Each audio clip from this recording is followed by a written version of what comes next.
All right. Hey, eighth grade language arts parents. Coming to you with another language arts review and preview. Haven't given you one of these in a few weeks, so a little bit of information here that'll catch you up on where we're at. We just finished up trimester one last week and had a good end to the trimester. We took a final, we turned in a final essay for our 12 Angry Men unit, our mini unit that we'd finished up, which kids really enjoyed. And so those last couple grades helped students to meet a lot of their academic goals for the trimester.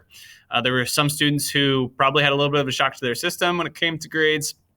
At the end of Tri 1, it was an adjustment period. There were a lot of students who were still getting back into the swing of things, from their long extended break. And so I'm hoping now that we're starting trimester 2 that everybody is focused, ready to go, setting some ambitious goals for themselves and doing what they need to do to meet those goals.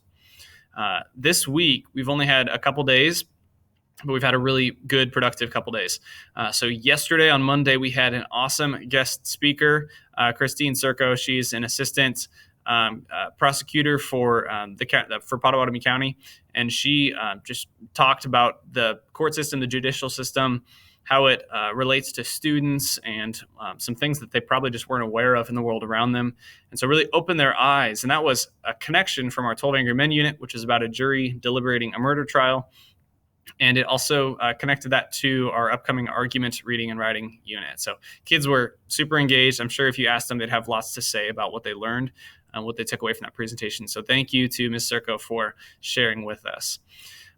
Then just today, we had an argument writing pre-assessment where students had opportunity to do a little bit of research. I provided them with 4 different texts related to the topic of competitive sports.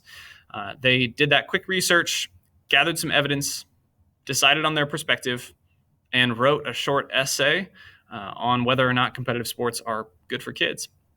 So that was interesting. I saw a lot of really productive writing today, and it's amazing, honestly, what kids can produce in a short period of time. Sometimes we extend these deadlines a little bit too long, it seems like, and students struggle with that flexibility. Today, I told them you have to have it turned in by the end of the time, and that's the grade that I'm going to collect for your pre-assessment, which doesn't go in the grade book, of course, but it gives me an idea of what they know going into the unit. And I saw a lot of kids produce a lot of writing today. So you might even ask them tonight and over break what their perspective is when it comes to competitive sports. That's a little bit of a practice topic, but it's one that everybody has some sort of perspective on, whether they play sports or whether they do a different kind of activity that maybe doesn't get as much attention as competitive sports do. So I think that was a productive day today.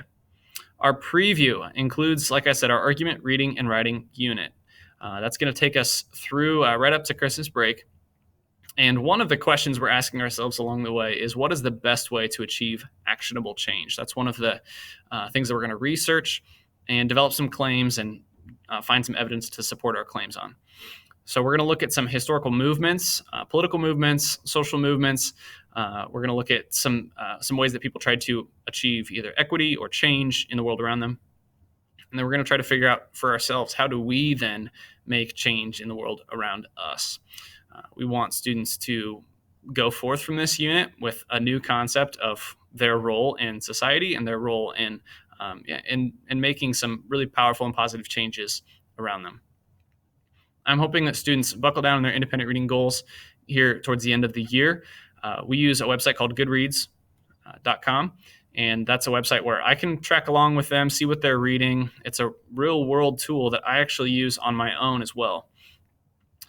And so with Goodreads, it has them set a 2020 reading goal. We're going to set a new goal, obviously, when it comes to 2021, but I want them to try to meet the goal that they established for themselves in August. When we first started, or in September. So I hope that they have a book with them over break, and they should always have an independent reading book with them. Encourage them to finish that one and move on to a next one. Another new change going into Tri 2 is that we have some just kind of a new procedure that we're going to use to gather some additional evidence for students, and that would be quizzes on Fridays. These are going to be very short quizzes that relate to what they learned throughout the week. It's going to encourage them to take notes, pay close attention, because they never know what content is going to be on the quiz that Friday. So I'm looking forward to that. It's something we did a little bit last year, and it was really effective. Gave some students who struggle with those bigger deadlines, bigger projects, a chance to get some additional grades in the grade book from smaller in-class activities. So make sure students are taking good notes. They have a notebook with them, maybe a planner with them as well, and they're prepared for those each week. All right, and last but not least, just a couple things to remind people of as we start Try To. I have a few new kids in the classroom, and so I want to make sure we're all on the same page. Our class expectations, our class rules really are to work hard and be kind. Those are simple, maybe too simple, but really I tell students that those bleed into everything else that we do.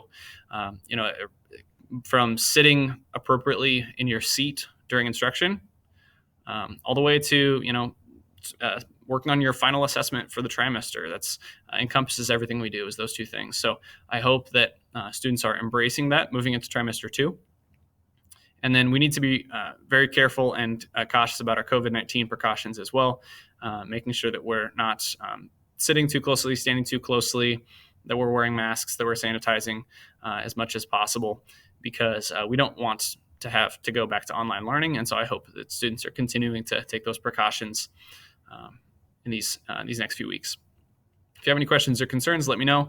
I didn't give students any homework necessarily over the break since we're just starting into a new unit, but I do hope that they're either working on their Lexia minutes on their Chromebook or reading independently. All right, have a great Thanksgiving break. I told your students today that I'm thankful for them.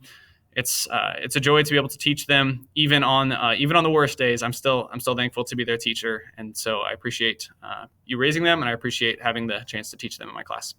All right, have a great break, and we'll see you next week.